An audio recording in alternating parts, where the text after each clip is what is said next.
스스로 판 덫에 걸려든 트럼프 정부. 이제 그들 앞에 남은 선택지는 단 두 개뿐이었습니다. 후퇴하면 체면 실추, 밀어붙이면 동맹 파괴. 워싱턴은 한국을 자신들의 손바닥 안에서 놀아나는 약소국으로 여겼습니다. 하지만 그 오만한 계산은 불과 며칠 만에 최악의 발언으로 되돌아왔죠. 반도체의 100% 관세 부과. 트럼프의 폭탄 선언에 전 세계가 충격에 빠졌지만 정작 한국은 전혀 동요하지 않았어요. 그들이 보유한 방대한 정보망과 첨단 분석 시스템조차 간과한 단 하나의 진실. 미국의 심장부를 겨냥한 보이지 않는 경제 핵탄두를 이미 장전해둔 나라. 그 나라는 바로 대한민국입니다. 한국이 침묵했던 이유는 무엇이었을까요? 왜 오히려 미국이 한국 눈치를 보기 시작했을까요? 딱 1초만요. 좋아요와 구독 꾹 부탁드립니다. 한국 방위비랑 반도체 건드려서 원스톱 쇼핑하자고. 저는 옥스퍼드 대학교에서 국제관계학을 전공하고 런던 국제전략연구소에서 22년간 아시아 태평양 지역 정세를 분석해온 마르쿠스 레드포드입니다. 영국 외무부와 NATO를 거쳐 워싱턴 싱크탱크에서 미국의 동아시아 정책을 연구해왔지요. 그날의 백악관 상황실 회의는 제 연구 경력을 통틀어 가장 놀라운 순간이었습니다. 트럼프 대통령이 공개석상에서 터뜨린 폭탄 선언 직후 벌어진 긴급회의에 참관할 기회를 얻었는데 그곳에서 목격한 광경은 제가 한국이라는 나라를 바라보는 관점을 근본적으로 바꿔놓았습니다. 회의실 분위기는 평소보다 한층 경직되어 있었어요. 타원형 테이블을 둘러싼 고위 참모들의 표정에는 긴장감이 역력했습니다. 벽면의 거대한 모니터에서는 몇 시간 전 기자회견 장면이 끊임없이 반복 재생되고 있었죠. 반도체에 100% 관세를 부과하겠다. 화면을 통해 울려 퍼지는 트럼프의 선언이 회의실 안을 채웠어요. 기자들의 술렁임과 함께 전 세계를 경악시킨 바로 그 발언이었습니다. 루카스 드레이븐 백악관 국가안보보좌관이 단상에서 실무진을 내려다보며 냉혹한 어조로 입을 열었습니다. 평소보다 더욱 냉정한 면모였어요. 흠잡을 데 없이 단정한 정장 차림의 그 모습이 마치 심판관을 연상시켰습니다. 여러분 모두 들으셨겠지만 대통령께서 방금 전 기자회견에서 반도체의 100% 관세 부과를 공식 선언하셨습니다. 반도체 시장을 주도하는 한국이 아마도 가장 큰 타격을 받을 것으로 예상됩니다. 회의실이 기묘할 정도로 조용해졌어요. 참석자들은 모두 경계하는 표정으로 자리에 앉아 있었고 무언가 심상치 않은 분위기라는 것을 누구나 직감할 수 있었습니다. 드레이븐이 말을 이어갔어요. 아울러 한국에 대해서는 방위비 분담금을 당장 100억 달러로 인상해야 한다는 언급도 하셨습니다. 현재 11억 달러의 거의 10배에 해당하는 규모입니다. 국방부 차관이 고개를 끄덕이며 호응했습니다. 적절한 조치라고 판단됩니다. 한국의 연간 반도체 수출액이 1,300억 달러에 이르는데 방위비는 턱없이 부족한 상황이었죠. 재무부 관계자가 거들어 나섰어요. 삼성과 SK하이닉스가 세계 메모리 반도체 시장의 60% 이상을 독점하고 있습니다. 미국의 보호막 아래에서 막대한 수익을 올리면서도 기여도는 미미했어요. 드레이븐이 의자에 몸을 기대며 입가에 미묘한 미소를 띄었습니다. 한국은 우리의 완벽한 머니머신이지. 이 표현은 가벼운 농담처럼 들렸지만 그 안에 담긴 인식의 깊이는 결코 가볍지 않았습니다. 한국을 단순히 돈을 창출하는 기계 정도로 보는 관점이었거든요. 국무부 동아시아 담당자가 동조하며 말했어요. 한국은 별다른 이해 없이 받아들일 것 아닙니까? 지금까지 그래왔듯이 말입니다. 그렇습니다. 또 다른 참모가 맞장구 쳤죠. 주한미군 28,000명이 그들을 수호하고 있는데 이 정도 요구도 수용하지 못한다면 철수를 검토해야죠. 드레이븐이 마치 미리 준비된 대본을 읽듯 말했습니다. 방위비와 관세를 한 번에 처리하자고. 원스톱 쇼핑이야. 이 표현은 유독 선명하게 들려서 듣는 이의 마음을 묘하게 자극하는 어감이 있었습니다. 그가 말하는 쇼핑에는 상호협력이나 존중의 개념은 존재하지 않았어요. 그에게 한국은 그저 비용을 청구하고 수익을 산정하는 대상이었고 그 계산서의 끝에는 언제나 미국의 이름이 새겨져 있어야 한다는 확고한 믿음이 깔려 있었습니다. 회의실 분위기는 완전히 한국에 대한 강경 압박 쪽으로 기울어졌어요. 참모들이 하나둘 고개를 끄덕이며 동조하기 시작했습니다. 한국 경제의 핵심을 장악하면 즉시 굴복할 겁니다. 반도체 없이는 아무것도 할 수 없는 나라잖습니까? 저도 처음에는 당연한 수순이라고 여겼어요. 모든 것이 자연스럽고 논리적으로 여겨졌거든요. 그런데 바로 그때였습니다. 회의실 맨 뒤편에 앉아있던 한 참모가 조심스럽게 손을 들었어요. 동아시아 안보 담당 존 윌슨이었습니다. 그의 얼굴은 평소보다 창백해 보였어요. 보좌관님. 드레이븐의 예리한 시선이 그에게 향했습니다. 무슨 일인가? 한국을 너무 가볍게 여겨서는 안 됩니다. 이 한마디가 회의실의 공기를 완전히 바꿔놓았어요. 모든 시선이 윌슨에게 집중됐고 드레이븐의 눈빛이 차갑게 변했습니다. 무슨 소리인가? 한국이 무엇을 할 수 있다는 것인가? 우리가 없으면 아무것도 못하는 나라 아닌가? 윌슨이 잠시 주저하더니 명확하게 답했습니다. 한국은 우리가 상상하는 것보다 훨씬 복잡하고 강력한 상대입니다. 우리가 놓치고 있는 중요한 부분들이 있어요. 그 순간 저는 무언가 이상함을 감지했습니다. 윌슨의 목소리에는 단순한 우려를 넘어선 무언가 절박한 경고의 무게가 실려 있었거든요. 마치 재앙을 예견하는 사람의 표정이었어요. 책상 위에 놓인 서류들만이 정막 속에서 존재감을 드러내고 있었습니다. 아무도 말을 이어가지 않았고 오직 에어컨 소리만이 웅웅거렸어요. 회의가 마무리된 후 저는 깊은 의문에 잠겼습니다. 과연 한국이 미국의 압박에 속수무책으로 당할 나라일까요? 아니면 우리가 전혀 예상하지 못한 반격 카드를 숨기고 있는 걸까요? 그날 밤부터 저는 한국이라는 나라를 완전히 새로운 시각으로 파헤치기 시작했습니다. 그리고 곧 깨닫게 되었죠. 우리가 얼마나 큰 착각을 하고 있었는지를 말입니다. 그로부터 며칠 후 제가 정기적으로 검토하는 군사 전문지 디펜스 위클리에서 충격적인 보고서가 발표되었습니다. 몇몇 동료들은 그 보고서 사본을 들고 연구실로 뛰어들어오기도 했죠. 마르쿠스, 이걸 확인했나? 동료 연구원 데이비드 체인버스가 숨을 거칠게 내쉬며 제 연구실로 급히 들어왔어요. 손에는 갓 출력한 보고서가 들려 있었습니다. 무엇인가?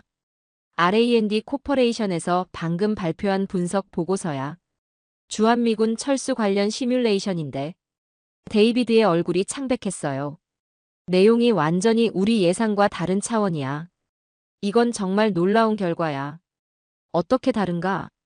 한국이 문제가 아니라 미국이 문제라는 거야. 주한미군이 철수하면 미국이 더 큰 손실을 입는다는 분석이 나왔어. 저는 급히 컴퓨터를 켜서 해당 보고서를 검색했습니다. 제목부터 심상치 않았어요. 주한미군 철수 시 미국의 전략적 손실평가. 처음에는 별다를 것이 없을 거라 생각했는데 내용을 살펴보니 완전히 다른 차원의 분석이었습니다. 보고서를 작성한 곳은 R&D 코퍼레이션이었어요. 미국 국방부와 긴밀하게 협력하는 최고 권위의 연구기관이죠. 이들이 8개월간 진행한 시뮬레이션 결과는 정말 경이로웠습니다. 첫 번째 결과부터 예상을 완전히 뒤엎었어요. 주한미군이 철수하면 미국의 동아시아 전체 방어체계가 사실상 붕괴된다는 분석이었습니다. 한국이 단순히 보호받는 나라가 아니라 미국 전략의 핵심 거점이라는 것이었죠. 구체적인 수치가 더욱 놀라웠습니다.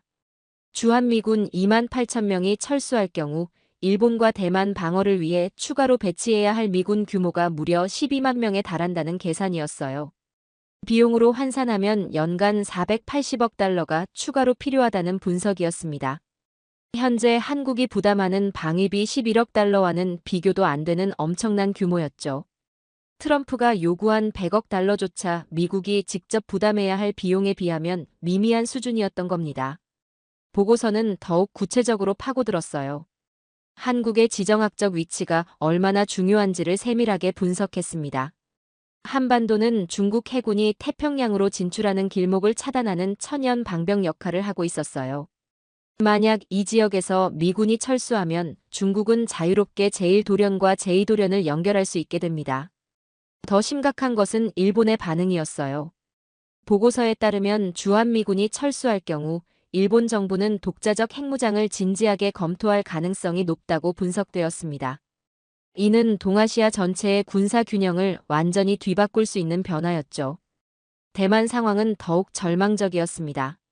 한국에서 미군이 철수하면 대만 유사시 미국의 대응 시간이 기존 48시간에서 96시간으로 2배나 늘어난다는 계산이었어요. 현대전에서 48시간은 승부를 결정짓는 결정적 시간이거든요. 저는 책상에 앉아 이 보고서를 읽으면서 점점 충격에 빠져들었습니다. 지금까지 우리가 한국을 바라보는 시각이 얼마나 잘못되었는지 깨닫기 시작한 거죠. 보고서 중간에 나온 한 문장이 특히 인상적이었어요. 주한미군은 한국을 보호하는 것이 아니라 미국의 글로벌 패권을 유지하는 핵심 자산이다. 이 문장을 읽는 순간 머리를 망치로 얻어맞은 듯한 충격을 받았습니다. 한미방산 협력 현황도 놀라웠어요. 연간 협력 규모가 무려 350억 달러에 달한다는 분석이었습니다. 한국이 미국 무기를 사는 것만이 아니라 한국 기업들이 미국 방산업체와 공동 개발하는 프로젝트들이 엄청났던 거죠. 특히 놀라운 것은 한국의 방산 기술 수준이었습니다. 보고서에 따르면 한국의 무기 자급률이 이미 70%를 넘어서고 있었어요. K 흑표 전차, KF-21 보람의 전투기, 천궁 미사일 체계. 이 모든 것이 한국이 독자 개발한 무기들이었습니다. 가장 충격적인 부분은 한국군의 실전 경험에 대한 분석이었어요. 6.25 전쟁, 베트남 전쟁, 이라크 파병, 아프가니스탄 파병. 한국군은 지난 70년간 실전 경험을 지속적으로 쌓아왔다는 평가였습니다. 이는 평화만 누려온 일본이나 대만과는 완전히 다른 차원의 군사력이라는 분석이었죠. 누리호 발사 성공도 주목받았습니다. 한국이 독자적인 우주 발사 능력을 확보했다는 것은 군사위성 운용 능력도 갖추었다는 의미였어요. 이는 정보 수집과 정밀 타격 능력에서 결정적 우위를 제공한다는 분석이었습니다. 보고서를 다 읽고 나서 저는 한동안 멍하니 앉아 있었습니다. 지금까지 우리가 한국을 얼마나 과소평가하고 있었는지 깨닫는 순간이었거든요. 데이비드가 다시 제 연구실로 들어와서 물었어요. 어떤가? 충격적이지? 완전히 뒤바뀐 관점이야. 우리가 한국을 보호해주는 것이 아니라 한국이 우리를 도와주고 있었던 거네. 맞아. 이것이 진짜 이유였구나 싶어. 바로 그것이었습니다. 지금까지 우리는 미국이 한국을 도와주는 관계라고 생각했는데 실제로는 정반대였던 거죠. 한국이야말로 미국의 동아시아 전략에서 절대 포기할 수 없는 핵심 파트너였던 겁니다. 이 깨달음은 제게 완전히 새로운 질문을 던져주었어요. 그렇다면 트럼프의 관세 폭탄과 방위비 압박에 대해 한국은 어떻게 반응할까요? 정말로 순순히 굴복할까요? 아니면 우리가 전혀 예상하지 못한 카드를 꺼내들까요? 트럼프의 폭탄 선언이 터진 지 일주일이 지났는데 정말 이상한 일이 벌어지고 있었습니다. 워싱턴은 완전히 발칵 뒤집혀서 연일 긴급회의가 이어지고 있었는데 정작 당사자인 한국은 의외로 조용했어요. 저는 매일 한국 언론과 정부 발표를 모니터링하고 있었는데 예상했던 패닉 상태와는 정반대의 반응이었습니다. 한국 정부는 차분하게 현황을 분석하고 있다는 공식 입장만 반복할 뿐이었어요. 이상해, 너무 조용한데? 동료 데이비드가 제 연구실로 들어와 궁금해했습니다.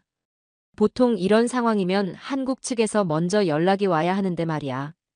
맞아. 뭔가 석연치 않아. 저도 같은 생각이었어요. 국가 경제의 핵심인 반도체에 100% 관세가 부과된다는데 이렇게 차분할 수가 있을까요?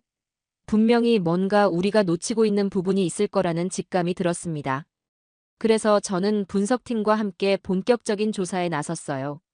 한국의 반도체 산업 구조를 처음부터 다시 들여다보기 시작했습니다.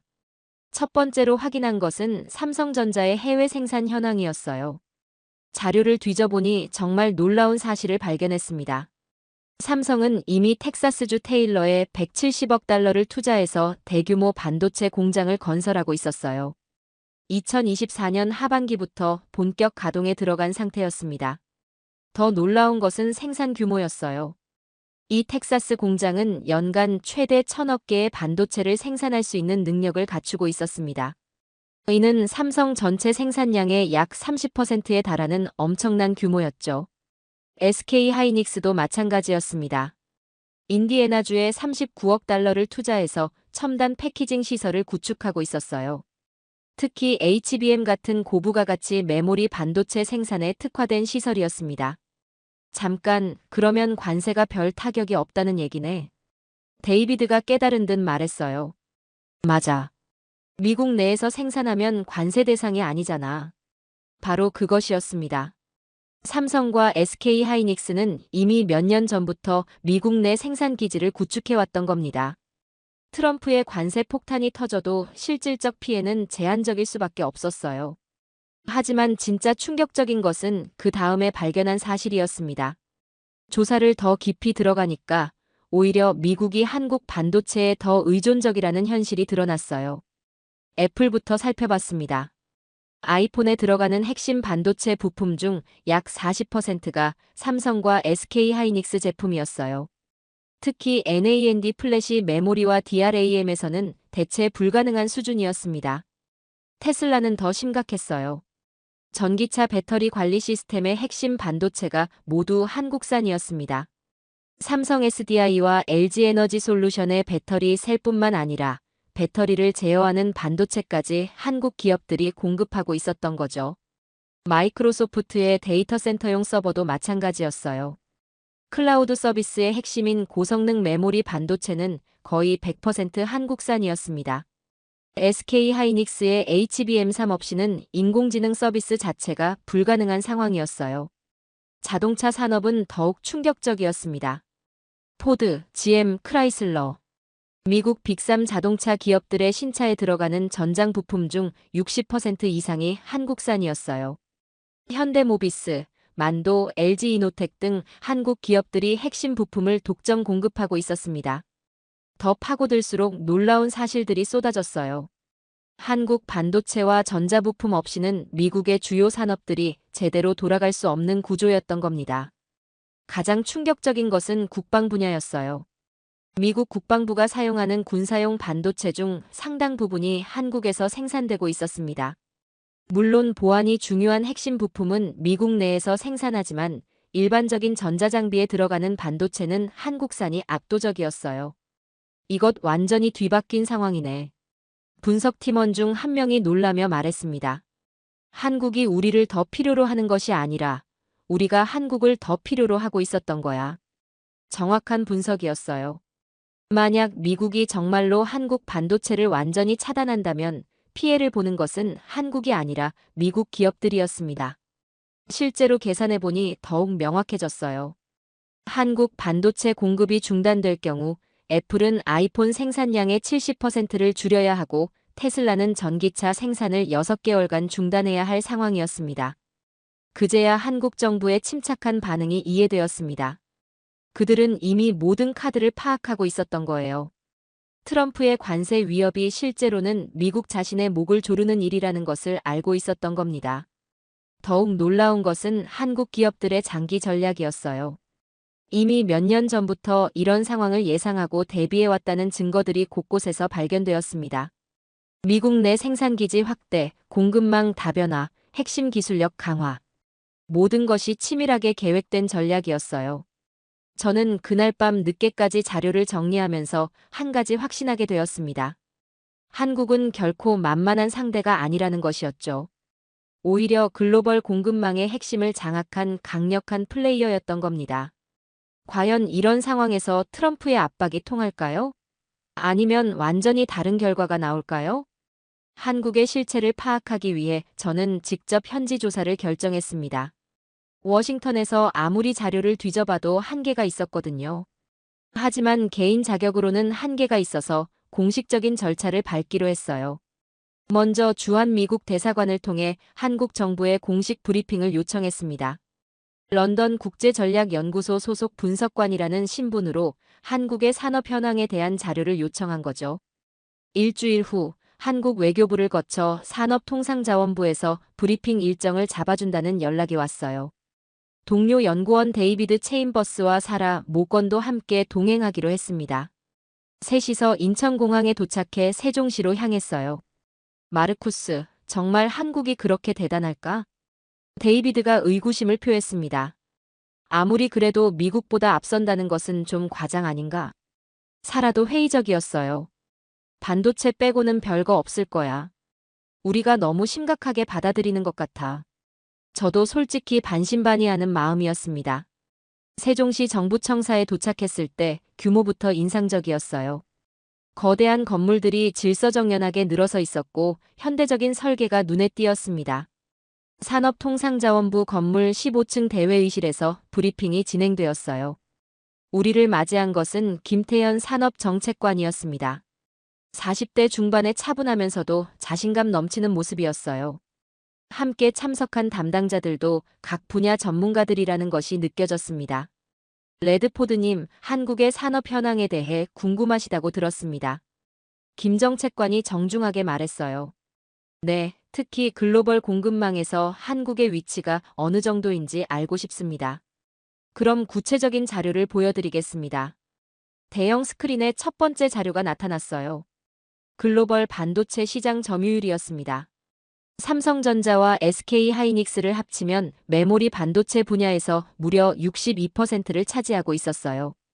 잠깐, 이 수치가 정확한 것인가요? 데이비드가 의심스럽다는 표정으로 물었습니다. 물론입니다. DRAM은 75%, NAND 플래시는 58%를 장악하고 있어요. 반도체 정책과장이 자신있게 답했어요. 전 세계 스마트폰, 컴퓨터, 서버의 절반 이상이 한국 메모리를 사용합니다. 두 번째는 전기차 배터리 시장이었습니다. LG에너지솔루션, 삼성 SDI, SK온이 세계 상위권을 모두 차지하고 있었어요. 3사를 합치면 전 세계 전기차 배터리의 39%를 공급하고 있었습니다. 이것도 좀 과장된 것 같은데요. 사라가 고개를 저었어요. 테슬라가 정말 한국 배터리를 그렇게 많이 쓴다고요? 테슬라 배터리의 약 70%가 한국산입니다. 전지산업과장이 구체적으로 설명했어요. BMW, 벤츠, 아우디의 전기차도 마찬가지고요. 폭스바겐 그룹 전기차의 85%가 한국 배터리를 사용해요. 세 번째 자료는 자동차 산업이었습니다. 현대자동차와 기아를 합친 현대차그룹의 연간 글로벌 판매량이 734만 대였어요. 도요타, 폭스바겐에 이어 세계 3위 규모였습니다. 하지만 진짜 놀라운 것은 부품 사업이었어요. 현대모비스, 만도, LG이노텍 등 한국 부품업체들이 글로벌 자동차 시장에서 핵심 역할을 하고 있었습니다. 이것은 인정해야겠네. 데이비드가 점점 놀라는 표정으로 말했어요. 현대차가 이렇게 많이 팔리는 줄 몰랐어. 부품이 더 중요합니다. 자동차 산업과장이 설명했어요. BMW와 벤츠 신차의 전장 부품 중 60% 이상이 한국산이에요. 자율주행 카메라, 레이더, 라이다 시스템까지 말이죠. 네 번째는 조선업이었습니다. 현대중공업, 삼성중공업, 대우조선해양이 전 세계 선박 수주량의 50% 이상을 차지하고 있었어요. 조선업은 인정합니다. 사라가 말했어요. 이 분야는 원래 한국이 강했잖아요. 단순히 강한 것이 아닙니다. 조선해양산업과장이 정정했어요. 전 세계 LNG 운반선의 87%가 한국에서 건조되어요. 사실상 독점이죠.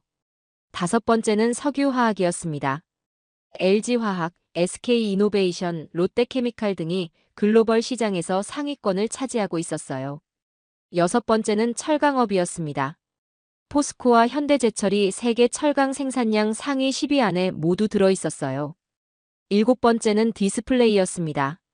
삼성 디스플레이와 LG 디스플레이가 세계 시장의 70% 이상을 장악하고 있었습니다. 잠깐, 애플도 정말 한국 부품을 그렇게 많이 쓰나요? 데이비드가 여전히 의구심을 표했어요. 확인해보죠. 김정책관이 애플 관련 자료를 보여주었습니다. 아이폰에 들어가는 핵심 부품들의 공급업체 목록이었어요. 메모리는 삼성과 SK하이닉스, 디스플레이는 삼성 디스플레이, 배터리는 LG에너지솔루션과 삼성 SDI, 카메라 모듈은 LG이노텍. 정말 대부분이 한국 기업이었습니다. 아이폰 부품 중 가격 기준으로 약 35%가 한국산입니다. 전자산업과장이 구체적으로 설명했어요. 아이폰 없이 애플은 존재할 수 없고 한국 부품 없이 아이폰은 만들어질 수 없어요. 그 순간 사라의 표정이 완전히 바뀌었어요. 이것은 정말 예상 밖이네요. 한국이 이렇게까지. 마지막으로 김정채관이 보여준 자료가 가장 충격적이었습니다. 한국이 세계 1위나 2위를 차지하는 산업 분야가 무려 52개나 되었어요. 반도체, 디스플레이, 배터리, 조선, 철강, 석유화학, 타이어, 화장품. 정말 다양한 분야에서 한국이 글로벌 리더였습니다. 이제 이해하시겠습니까? 김정채관이 자신있게 말했어요. 왜 한국이 미국의 관세 위협에 크게 동요하지 않는지 말입니다. 한국 없이는 글로벌 공급망이 돌아가지 않아요. 전자산업과장이 덧붙였어요. 실제로 계산해보면 한국이 미국으로의 수출을 중단할 경우 미국 기업들이 더 큰 타격을 받습니다. 구체적인 시뮬레이션 결과도 보여주었어요. 애플은 6개월 내에 아이폰 생산을 65% 줄여야 하고 테슬라는 전기차 생산을 완전히 중단해야 한다는 분석이었습니다. 데이비드와 사라는 완전히 말을 잃었어요. 저 역시 마찬가지였습니다. 이런 데이터는 공개되지 않나요? 제가 물어봤어요. 일부는 공개되지만 대부분 업계에서만 알려진 정보들이에요. 김정채관이 답했어요. 미국에서는 잘 알려지지 않았을 겁니다. 브리핑을 마치고 나서 저희는 한동안 아무 말도 하지 못했어요. 지금까지 한국을 얼마나 과소평가하고 있었는지 깨닫는 순간이었거든요. 마르쿠스, 이제 윌슨이 왜 그렇게 경고했는지 알 것 같아. 데이비드가 중얼거렸어요. 한국은 정말 만만한 상대가 아니었네. 사라도 고개를 끄덕였습니다. 이제야 한국의 자신감이 어디서 나오는지 이해가 돼요. 저는 그날 밤 숙소에서 깊은 생각에 빠졌습니다. 한국은 더 이상 도움이 필요한 약소국이 아니었어요. 오히려 전 세계가 의존하는 핵심 공급자였던 겁니다. 서울에서의 조사가 끝나갈 무렵, 저는 예상치 못한 제안을 받았습니다. 한국 국방부에서 미군과의 합동모의 전투훈련에 참관하라는 초청이었어요. 평소 이런 기회를 놓치지 않는 저였지만 이번에는 특별한 의미가 있었습니다. 과연 한국군의 실력이 어느 정도인지 직접 확인할 수 있는 절호의 기회였거든요. 경기도 포천에 위치한 승진훈련장에 도착했을 때 규모부터 압도적이었습니다. 수백 대의 전차와 장갑차들이 즐비하게 늘어서 있었고 하늘에는 헬기들이 계속 오가고 있었어요. 한미연합모의 전투훈련이라고 했는데 실제 전장을 방불케 하는 분위기였습니다. 훈련을 총괄하는 박지훈 대령이 저를 맞이했어요. 레드포드님, 오늘 훈련은 실전과 동일한 조건으로 진행됩니다. 놀라실 수도 있어요. 어떤 면에서요? 한국군의 실력이 생각보다 훨씬 뛰어날 겁니다. 박 대령의 자신감 넘치는 말투가 인상적이었어요. 과연 어떤 모습을 보여줄지 궁금해졌습니다. 첫 번째 시나리오는 산악 지형에서의 기갑전이었어요. 미군 측에서는 최신형 에밀-A 에이브람스 전차 15대가 참여했고 한국군은 K 흑표 전차 12대로 맞섰습니다. 수적으로는 미군이 유리해 보였죠. 하지만 결과는 완전히 예상과 달랐어요. 훈련 시작 30분 만에 미군 전차들이 하나둘씩 격파당하기 시작했습니다. 한국군은 산악 지형을 완벽하게 활용해서 기습 공격을 감행했어요. 가장 놀라웠던 것은 K 전차의 성능이었습니다. 경사 60도의 가파른 산비탈을 마치 평지처럼 오르내리면서 적을 교란시켰어요. 미군의 에이브람스는 무게 때문에 이런 기동이 불가능했습니다. K 전차는 세계에서 가장 가벼우면서도 화력이 강한 전차입니다. 박 대령이 자랑스럽게 설명했어요. 무게가 55톤으로 에이브람스보다 10톤이나 가벼우면서도 방어력과 화력은 동등하거든요. 더 충격적인 것은 K 전차에 탑재된 자동 장전 시스템이었어요. 분당 15발의 포탄을 연속으로 발사할 수 있었는데 이는 수동 장전을 하는 에이브람스의 3배에 달하는 속도였습니다. 첫 번째 훈련 결과는 한국군의 압승이었어요. 미군 전차 15대 중 13대가 격파되었고 한국군은 단 2대만 손실했습니다. 저는 정말 믿기 어려웠어요. 두 번째 시나리오는 공중전 시뮬레이션이었습니다. 미군의 F-16 전투기 8대와 한국군의 KF-21 보람의 전투기 6대가 맞붙었어요. 이번에도 수적으로는 미군이 우세했죠. 하지만 결과는 또다시 충격적이었습니다. KF-21은 스텔스 성능을 활용해서 미군 레이더에 거의 포착되지 않았어요. 반면 F-16은 구형 기체라 스텔스 기능이 없어서 쉽게 노출되었습니다. KF-21에 탑재된 AESA 레이더 시스템도 놀라웠어요. 200km 떨어진 목표를 정확히 탐지하고 추적할 수 있었습니다. 이는 F-16의 레이더 성능을 훨씬 뛰어넘는 수준이었죠. 더욱 인상적이었던 것은 미티어 공대공 미사일의 성능이었어요. 사거리가 100km가 넘어서 미군 전투기들이 접근도 하기 전에 격추당했습니다. 공중전 결과도 한국군의 완승이었어요. 미군 F-16 8대가 모두 격추되었고 한국군은 단 1대도 손실하지 않았습니다. 세 번째는 미사일 방어 시스템 테스트였어요. 미군이 패트리어트 미사일로 모해 공격을 했고 한국군은 천궁 미사일 시스템으로 방어했습니다. 천궁 미사일의 요격 성공률이 95%에 달했어요. 이는 패트리어트와 비슷한 수준이었는데 놀라운 것은 가격이었습니다. 천궁 미사일 한 발의 가격이 패트리어트의 3분의 1 수준이었거든요. 어떻게 이런 성능이 가능한 것이죠? 제가 놀라서 물어봤어요. 자체 기술로 개발했기 때문입니다.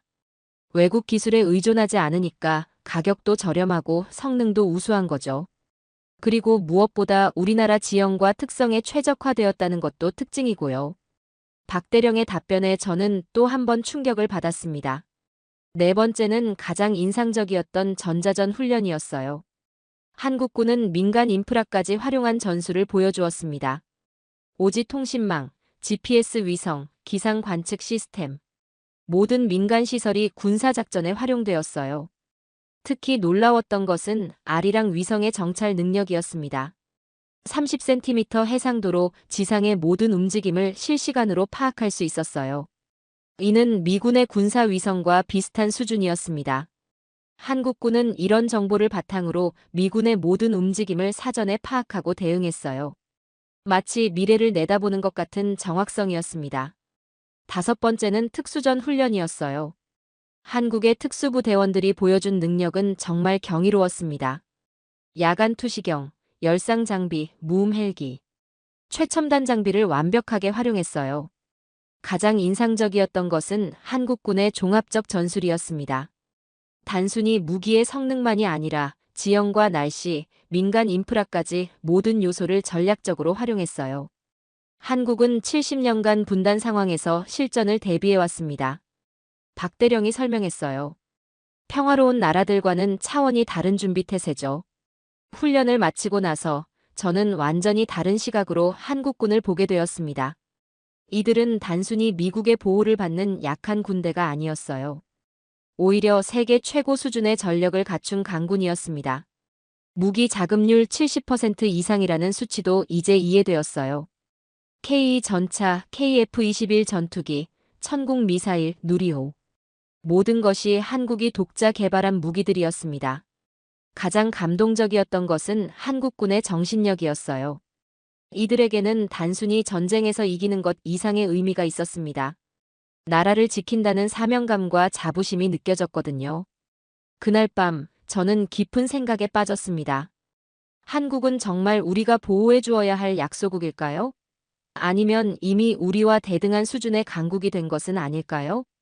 한국군의 놀라운 실력을 목격한 후 저는 한 가지 의문이 들었습니다. 과연 이런 강인함이 어디서 나오는 것일까요? 단순히 무기가 좋고 기술이 뛰어난 것만으로는 설명이 안 되는 무언가가 있었어요. 그래서 한국의 역사와 문화를 전문적으로 연구하는 학자를 만나보기로 했습니다. 서울대학교 국사학과 정민호 교수와의 만남은 우연히 이루어졌어요. 군사훈련 참관 후 워싱턴으로 돌아가기 전 한국 사회에 대해 더 깊이 이해하고 싶다는 요청을 주한미국 대사관에 했더니 정 교수를 소개해 주었습니다. 옥스퍼드에서 박사학위를 받고 25년간 한국사를 연구해온 권위자라고 했어요. 관악구 서울대 인문대학 건물에서 만난 정 교수는 50대 후반에 온화하면서도 날카로운 인상이었습니다. 연구실 벽면에는 고서들과 역사 자료들이 빼곡히 꽂혀 있었어요. 레드포드님, 한국 역사에 관심이 있으시다고 들었습니다. 네, 특히 한국 사람들의 정신력이 어디서 나오는지 궁금해서요. 정 교수가 잠시 생각하더니 말했어요. 그럼 한국 근현대사의 핵심부터 말씀드리겠습니다. 이해하시려면 우리가 겪어온 시련을 알아야 해요. 정 교수는 먼저 지도를 펼쳤습니다. 한반도의 지정학적 위치를 설명하기 시작했어요. 한국은 지정학적으로 너무나 중요한 위치에 있습니다. 중국과 일본, 러시아가 모두 이 땅을 탐냈죠. 그래서 우리 역사는 끊임없는 외침과 그에 맞선 저항의 역사예요. 가장 먼저 다룬 것은 일제강점기였습니다. 1910년부터 1945년까지 35년간의 암흑기 이야기였어요. 일본은 단순히 우리 땅을 빼앗은 것이 아닙니다.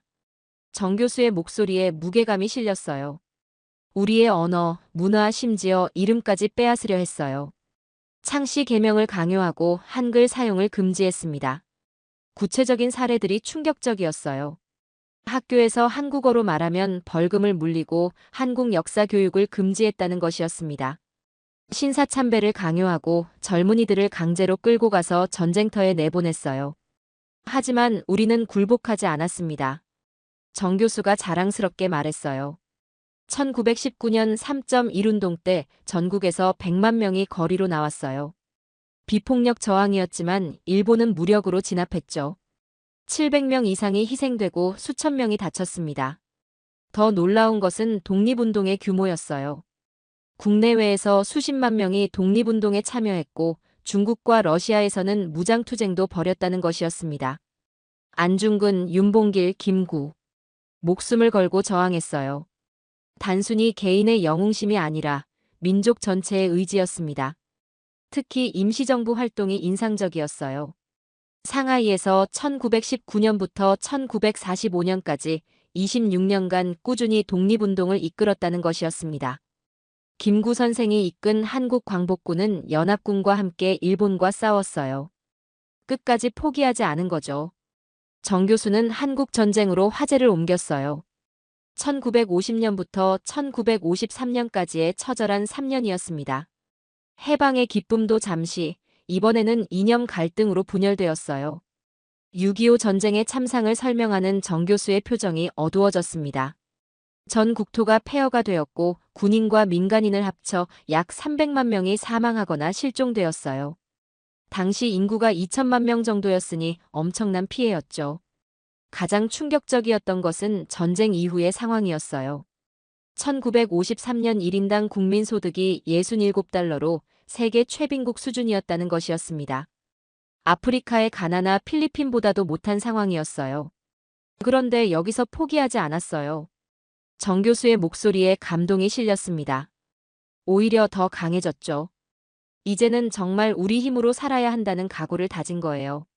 1960년대부터 시작된 경제개발 이야기는 정말 놀라웠어요.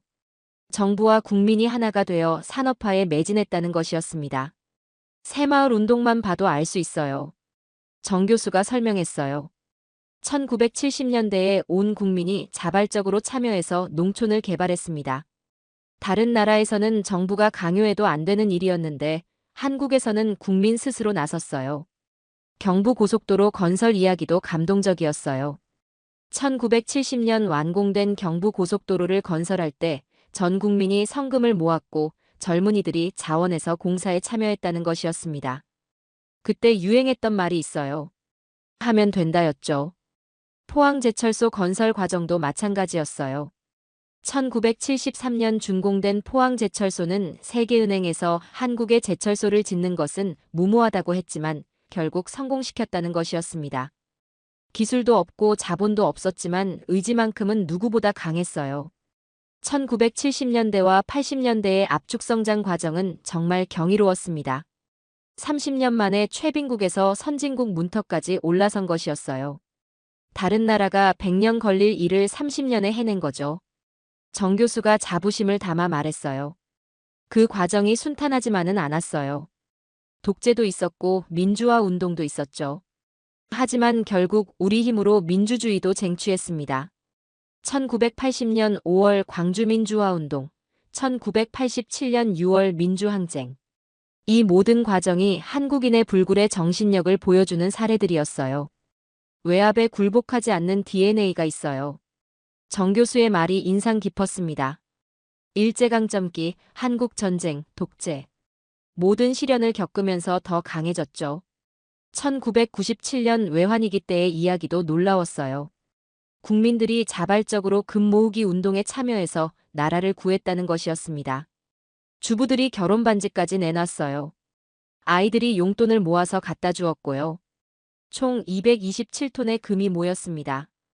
21세기 들어서는 문화 강국으로 발돋움했다는 이야기였어요. K-팝, K-드라마, K-영화가 전 세계를 사로잡고 있다는 것이었죠. 이것도 우연이 아니에요. 수천 년간 축적된 문화적 저력이 폭발한 거예요. 2020년 기생충이 아카데미 작품상을 받고 BTS가 빌보드 1위를 차지한 것도 같은 맥락이었어요. 한류가 전 세계를 휩쓸고 있는 것은 단순한 우연이 아닙니다. 고난을 이겨낸 민족의 정서가 세계인들의 마음을 움직이는 거예요. 정 교수가 마지막으로 한 말이 가장 인상적이었어요. 한국 사람들에게는 안 되면 되게 하라는 정신이 있어요. 불가능을 가능으로 만드는 힘이죠. 그래서 오늘날의 한국이 가능했던 거군요. 제가 감탄하며 말했어요. 평화는 주어지는 것이 아니라 지켜내는 것이라는 것을 뼈저리게 체험한 민족이에요. 정 교수의 설명을 들으면서 저는 완전히 다른 관점으로 한국을 보게 되었습니다. 단순히 기술이 좋고 경제가 발달한 나라가 아니라 수많은 시련을 극복하며 단련된 강인한 정신력을 가진 민족이었던 거예요. 그래서 미국의 압박에도 동요하지 않는 것이군요. 맞습니다. 이미 더 큰 시련들을 겪어봤거든요. 정 교수가 확신에 찬 목소리로 답했어요. 이 정도 압박으로는 흔들리지 않을 겁니다. 연구실을 나서면서 저는 깊은 감동을 받았습니다. 한국의 힘은 단순히 경제력이나 군사력에만 있는 것이 아니었어요. 수천 년간 축적된 정신적 저력이 진짜 힘이었던 거죠. 이제야 이해할 수 있었습니다. 왜 한국이 트럼프의 압박에 굴복하지 않는지, 왜 그렇게 자신감 있게 대응할 수 있는지를 말이에요. 그들에게는 어떤 시련이 와도 이겨낼 수 있다는 확신이 있었던 겁니다. 한국에서의 충격적인 경험을 마치고 워싱턴으로 돌아온 저는 완전히 다른 시각으로 자료들을 다시 검토하기 시작했습니다. 지금까지 놓쳤던 부분들이 있을 것이라는 직감이 들었거든요. 과연 미국 정부 내부에서는 한국을 어떻게 평가하고 있을까요? 싱크탱크 연구실로 돌아와 며칠 동안 관련 문서들을 샅샅이 뒤져보았어요. 그러던 중 눈에 띄는 제목의 내부 분석 보고서를 발견했습니다. 한국군의 작전 수행 능력과 향후 한미 군사 협력 방향에 대한 평가서였어요. 이 문서는 접근 권한이 제한된 내부 자료였는데 제가 연구소의 정책자문위원이라 열람할 수 있었습니다. 첫 페이지를 펼치는 순간부터 예상과 전혀 다른 관점들이 제시되고 있었어요. 가장 주목할 만한 부분은 한국군의 독자적 역량에 대한 재평가였습니다. 한국군의 단독 작전 수행 능력이 예상보다 훨씬 발전했으며 향후 한미 군사 관계에 대한 근본적 재검토가 필요할 수 있다는 분석이 눈에 띄었거든요. 전작권, 즉 전시작전 통제권 문제도 언급되어 있었어요. 한국 전쟁 이후 줄곧 미군이 보유해온 이 권한에 대해 장기적 관점에서 재논의가 필요하다는 시각이 대두되고 있다는 표현이 있었습니다. 보고서를 작성한 곳은 합동참모본부 산하전략분석팀이었어요. 다양한 군사 전문가들이 참여한 신중한 분석 결과였습니다. 문서의 두 번째 섹션에서는 한국군의 지휘통제 시스템을 평가했어요. 한국군이 독자 개발한 각종 체계들이 상당한 수준에 도달했다는 분석이 제시되어 있었습니다. 한국군의 통합 지휘 체계가 현대전 수행에 충분한 능력을 보유하고 있으며 독자적 작전 계획 수립과 실행이 가능한 단계에 이르렀다는 평가가 나와 있었어요. 세 번째는 정보 수집 능력에 대한 분석이었습니다. 아리랑 위성 시리즈를 통한 한국의 독자적 정찰 능력이 상당히 발전했다는 내용이었어요. 군사 목적으로도 충분히 활용 가능한 수준이라는 평가였습니다. 네 번째 부분이 가장 놀라웠어요.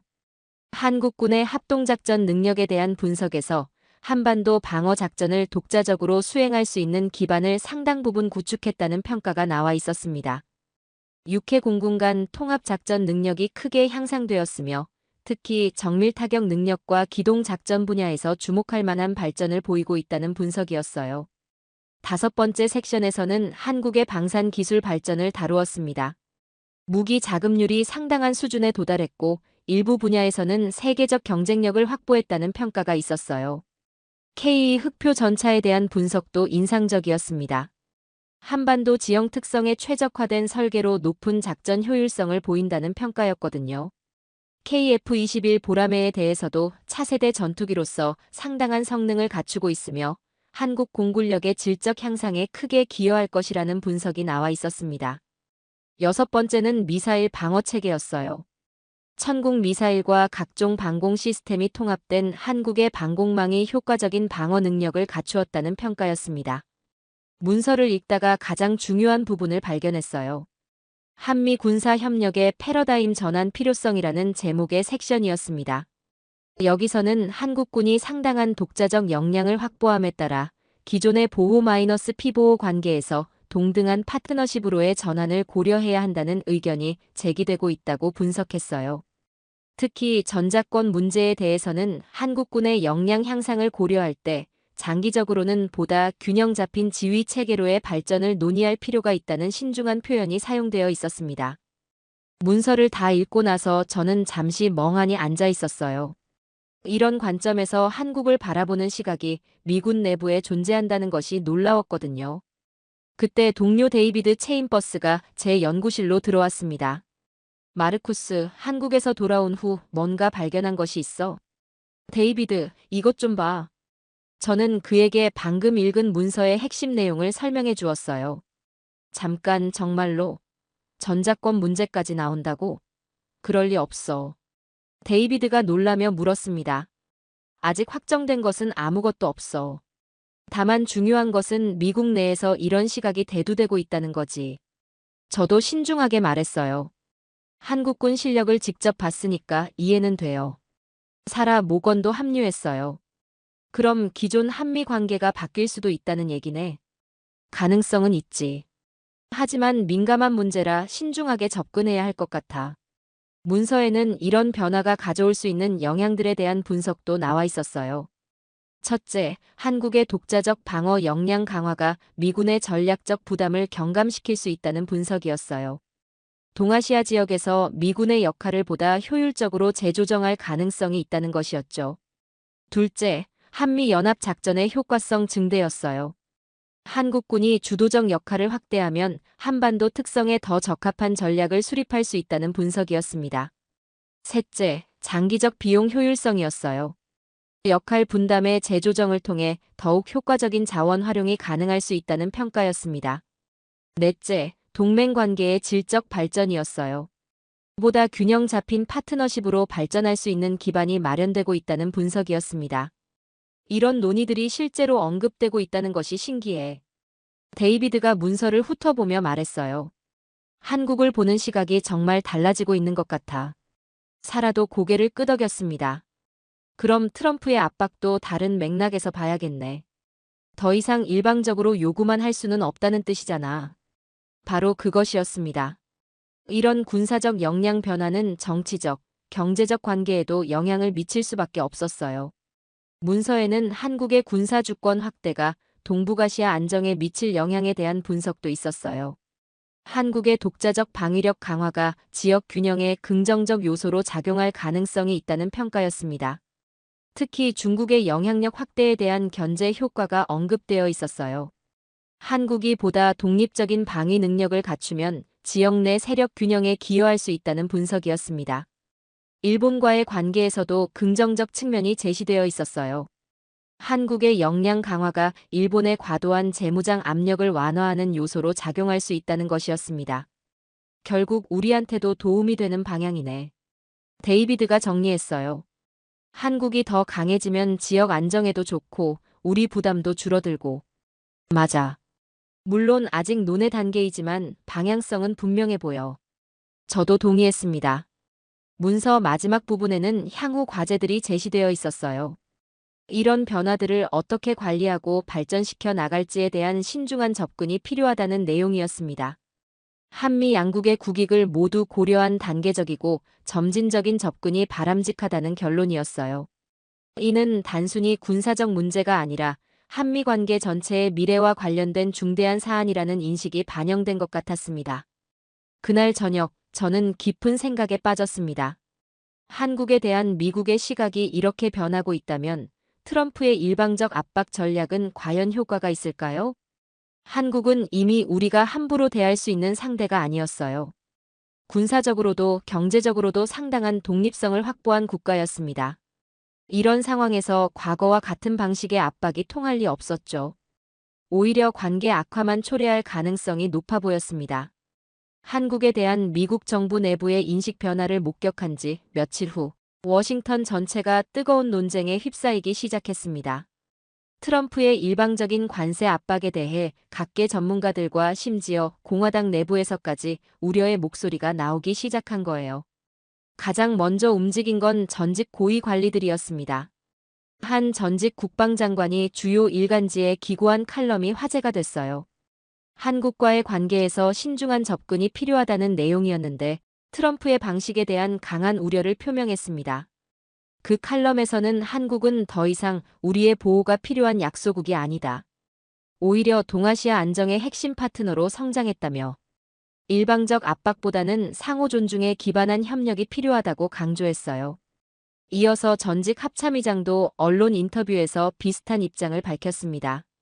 한국군의 능력을 직접 본 사람으로서 그들을 과소평가하는 것은 큰 실수라며 한국은 이미 세계 최고 수준의 군사력을 보유한 국가라고 평가했어요. 한 전직 국무부 고위 관계자가 외교 전문지에 기고한 글이 큰 반향을 일으켰어요. 한국의 경제력과 기술력, 군사력을 종합적으로 고려할 때 이들을 압박 대상으로 보는 시각은 시대착오적이라며 한국은 이미 선진국이자 지역 강국으로 성장했다고 분석했습니다. 더 놀라운 건 공화당 내부에서도 반대 목소리가 나왔다는 거예요. 상원군사위원회 소속 의원이 본회의에서 발언한 내용이 주목받았습니다. 한국에 대한 일방적 압박은 우리의 가장 중요한 동맹 관계를 훼손할 위험이 있다며 정책 방향에 대해 재고가 필요하다고 공개적으로 우려를 표명했어요. 경제 전문지들도 한국 경제의 글로벌 영향력을 주제로 심층 분석을 내놨어요. 한국 기업들이 글로벌 공급망에서 차지하는 비중이 생각보다 훨씬 크다며 이들에 대한 압박은 결국 미국 경제에도 부메랑이 될 것이라고 경고했습니다. 또 다른 전략연구소도 한미 동맹의 미래를 주제로 한 세미나를 개최했어요. 여기서 참가한 전문가들은 한 목소리로 한국과의 관계를 21세기에 맞게 재정의해야 한다고 주장했습니다. 더욱 주목할 만한 건 국제사회의 반응이었어요. 각종 국제포럼에서 한국이 주요 의제로 다뤄지기 시작한 거였습니다. 세계경제포럼 같은 주요 국제회의에서 한국 관련 세션들이 신설됐고 각국 정상들과 경제계 리더들의 높은 관심을 받았어요. 유럽 언론들도 한국에 대한 관심을 크게 높였습니다. 영국의 주요 경제지가 한국의 기술 강국화를 주제로 한 기획 시리즈를 연재했어요. 독일의 유력 주간지는 한국의 성공 모델을 커버 스토리로 다루며 한국이 보여준 압축 성장과 기술 혁신이 전 세계의 롤모델이 되고 있다고 평가했습니다. 가장 인상적이었던 건 일본과의 비교 분석들이었어요. 여러 외신들이 한국과 일본의 대미 협상 결과를 비교하며 한국의 협상력을 높게 평가하기 시작했습니다. 국제통신사들은 한국과 일본의 서로 다른 대응 방식을 비교 분석하며 일본이 미국의 압박에 상당 부분 타협한 반면 한국은 자신들의 입장을 관철시키고 있다고 보도했어요. 이런 분위기 변화는 워싱턴 정치권에도 큰 영향을 미쳤어요. 민주당에서는 트럼프의 대한국 정책을 강하게 비판하기 시작했습니다. 상원 민주당 지도부가 기자회견에서 한국에 대한 일방적 압박은 미국의 국익에 도움이 되지 않는다며 우리의 가장 신뢰할 만한 동맹국을 적으로 만드는 어리석은 정책이라고 비판했어요. 이런 국제적 지지 속에서 한국의 위상은 더욱 높아졌습니다. 각종 국제포럼과 회의에서 한국이 주요 발언국으로 초청받는 일이 늘어났어요. 주요 국제회의에서도 한국의 발언권이 크게 확대됐습니다. 한국 대표단의 기조연설이 국제사회로부터 높은 평가를 받았고 한국의 정책 제안들이 주요 의제로 채택되기 시작했어요. 아시아 지역에서는 더욱 분명한 변화가 나타났습니다. 동남아시아 국가들이 한국을 새로운 협력 파트너로 주목하기 시작한 거예요. 동남아 주요국 정상들이 공개 석상에서 한국이 아시아의 새로운 리더로 부상하고 있다며 협력을 더욱 강화하고 싶다는 의지를 표명했습니다. 그 과정에서 제가 직접 목격한 변화도 있었어요. 국방부 내 회의에서 한국에 대한 언급 방식이 완전히 달라진 거였습니다. 동료 톰이 저에게 말했어요. 리처드, 요즘 회의에서 한국 얘기 나올 때마다 분위기가 달라진 것 같아. 어떻게? 예전에는 어떻게 압박할까였다면 지금은 어떻게 협력할까로 바뀌었어. 제임스도 동의했습니다. 맞아. 상부에서도 한국을 함부로 대하지 말라는 분위기야. 외신들이 한국을 아시아의 게임 체인저로 평가하기 시작한 것도 이런 변화를 반영한 거였습니다. 더 이상 미국이나 중국의 영향권에 속한 나라가 아니라 독자적으로 지역 질서에 영향을 미치는 주요 행위자로 인식되기 시작한 거죠. 그날 저녁 워싱턴의 정책 전문가들 모임에 참석했는데 거기서 나온 한 전문가의 말이 인상적이었어요. 한국은 이제 우리가 관리해야 할 대상이 아니라 함께 협력해야 할 파트너가 됐다. 이걸 인정하지 않으면 우리가 손해다. 그 순간 저는 문득 몇 주 전 백악관 회의실에서의 장면을 떠올렸습니다. 트럼프가 한국을 머니머신이라고 부르며 일방적 압박을 가하겠다고 선언했던 그 순간 말이에요. 그때 제가 얼마나 무지했는지 이제야 깨달았습니다. 한국을 단순히 미국의 보호를 받는 약소국 정도로 생각했던 제 자신이 부끄러웠어요. 실제로는 완전히 반대였던 거죠. 한국은 이미 우리와 어깨를 나란히 할 만큼 강력한 국가였고 어떤 면에서는 우리보다 앞서 있었습니다. 삼성과 SK 하이닉스가 장악한 반도체 시장, LG와 삼성 SDI가 주도하는 배터리 혁명, 현대와 기아가 보여주는 자동차 기술력, 그리고 전 세계를 열광시키는 K문화까지. 이 모든 게 한국의 진짜 실력이었던 거예요. 무엇보다 감동적이었던 건 한국인들의 정신력이었습니다. 일제강점기의 고통, 한국 전쟁의 참상, 외환위기의 절망. 이 모든 시련을 겪으면서도 굴복하지 않고 오히려 더 강해진 민족이었어요. 그래서 트럼프의 압박에도 전혀 동요하지 않았던 겁니다. 이들은 우리가 상상할 수 없는 시련을 이겨낸 사람들이야. 저는 혼자 중얼거렸습니다. 한국에서 만났던 이승진 교수의 말이 떠올랐어요. 평화는 주어지는 게 아니라 지켜내는 것이라는 걸 뼈저리게 체험한 민족이라는. 그 말이 이제야 완전히 이해됐습니다. 모든 변화를 종합해보니 결론은 명확했습니다. 한국은 더 이상 미국의 일방적 압박에 굴복할 나라가 아니었어요. 오히려 국제사회가 먼저 한국의 위상을 인정하고 있었습니다. 트럼프의 관세 폭탄이 오히려 한국의 진짜 실력을 세상에 알리는 계기가 된 셈이었죠. 위기가 기회가 된 것입니다. 그리고 저 역시 완전히 달라진 사람이 되었습니다. 20년간 국제관계 분석가로 일하면서도 한국의 진짜 모습을 전혀 몰랐던 제 자신이 한심했어요. 이제는 한국을 보는 시각이 180도 바뀌었습니다.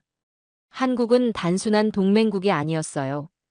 경제적으로는 글로벌 공급망의 핵심을 장악한 기술 강국이고 군사적으로는 세계 최고 수준의 전력을 갖춘 강군이며 문화적으로는 전 세계를 매료시키는 소프트 파워 대국이었습니다. 무엇보다 어떤 시련이 와도 굴복하지 않는 불굴의 정신력을 가진 위대한 민족이었어요. 이런 나라를 압박하려고 했다니 정말 어리석은 일이었습니다. 이제 미국도 선택해야 할 때가 왔습니다. 과거의 관성에 사로잡혀 한국을 압박할 것인가, 아니면 현실을 인정하고 진정한 동반자 관계를 구축할 것인가 말이에요. 제가 내린 결론은 명확했습니다.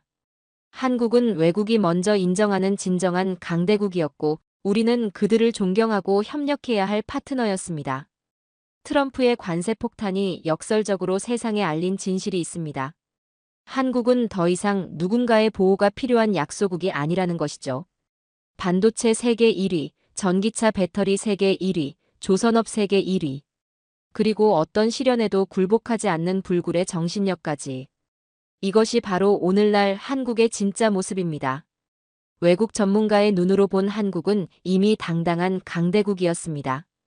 우리가 스스로를 과소평가할 이유는 전혀 없어요. 대한민국의 숨겨진 진실과 놀라운 국력에 대한 오늘의 사연을 함께 해주셔서 감사합니다. 지금까지 우인스의 수진이었습니다. 오늘도 끝까지 함께 해주셔서 정말 감사합니다.